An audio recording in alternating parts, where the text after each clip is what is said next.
Hello and welcome to the Ready for Change Coaching audio blog.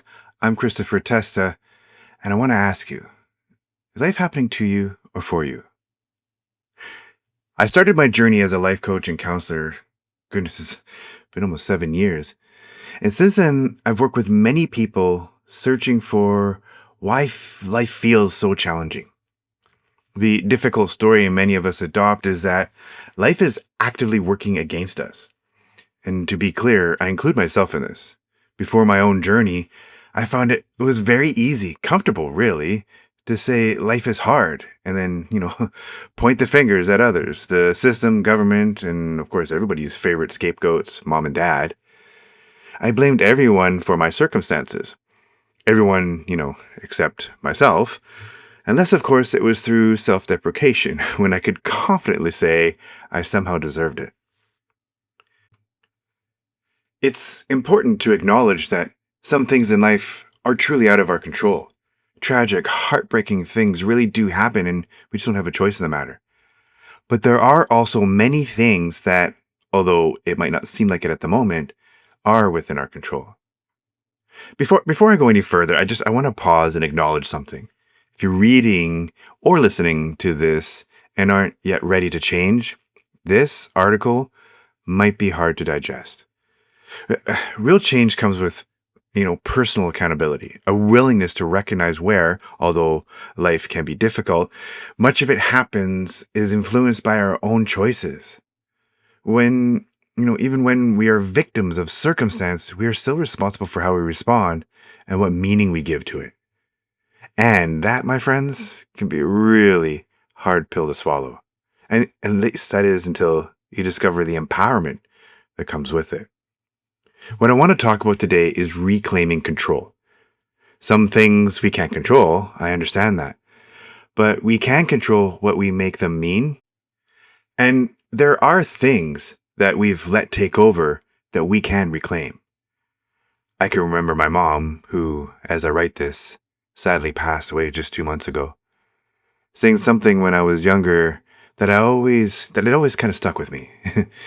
10% of life is what's dealt to you, and 90% is how you deal with it. Let me say that again. 10% of life is what dealt to you, and 90% is how you deal with it. For that statement to hold true, an incredible amount of self-responsibility must also be true.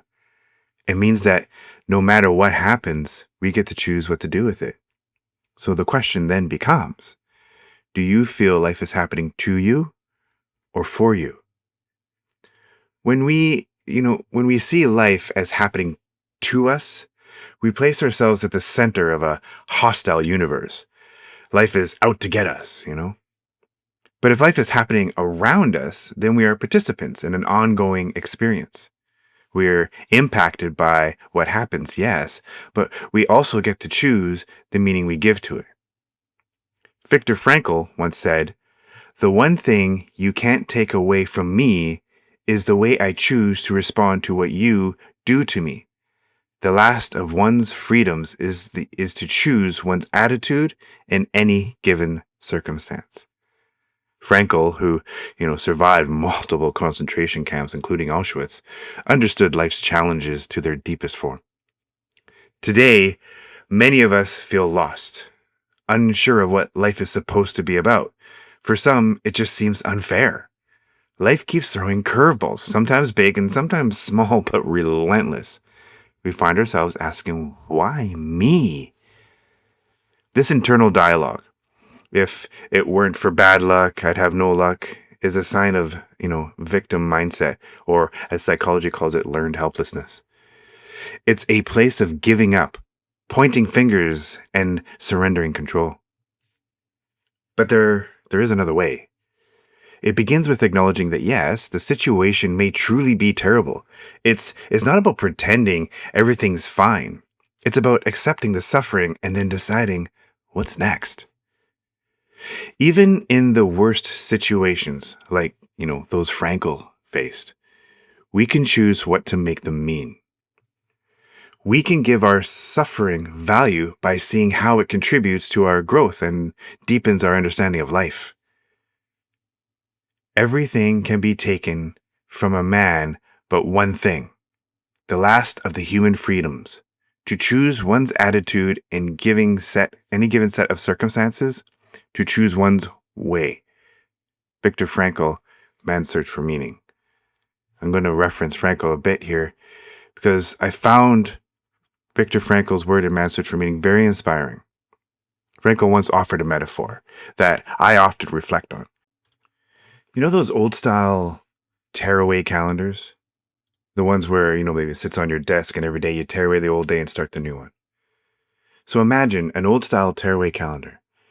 Many people focus on how few days remain, anxious about running out of time.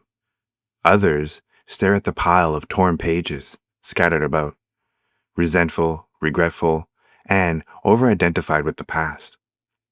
What if, instead of discarding each torn page, you wrote something on the back? Something you learned or survived that day. Even if it was a bad day, note how you endured it and what it taught you. Over time, those scattered pages would form a book of resilience instead of a pile of regret. You'd be able to look back, even at the hardest days, and see not just pain, but progress, growth, and meaning. Believe me when I say it, it is easier said than done, and it can be nearly impossible to look at tragedy and see anything but pain. I know this because I lived this. I've lost several significant people, including my son and his mother. The toll was immense. It nearly broke me. I went through periods of self-medication, suicidal thoughts, and depression that still visits me from time to time, really. When I finally reached out for help, I often found myself alone, met with, detached professionals or family members that maybe blamed me or just really didn't know what to do. The suffering was deep. And yet, here I am, writing this to you. Viktor Frankl also says, when we are no longer able to change a situation, we are challenged to change ourselves. In time, I found meaning in my suffering. I became someone who could help others find what I couldn't. I write this and share it with you in hopes that one person, just one, might find what they need from these words. If that happens, then the loss of, my son, his mom, and all the others that I cherished and had to lose before I was ready to, then it meant something. Yeah, it still hurts. But it's a hurt that has purpose. In previous articles, I've talked about how purpose and direction make life more manageable, and how aligning with your values can clarify your path. Without those anchors, it's easy to slip into maladaptive patterns, blaming, finger pointing, or just believing life is happening to you. But when you rediscover your why, or what I like to call your desired life outcome, you begin shifting from have to get to.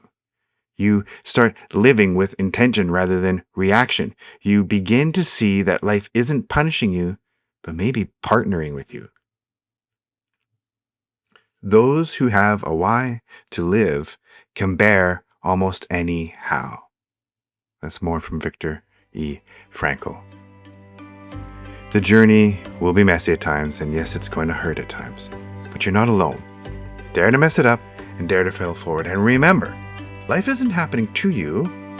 You are an active participant. It's happening around you, and the learning is there for you. Until next time, ciao!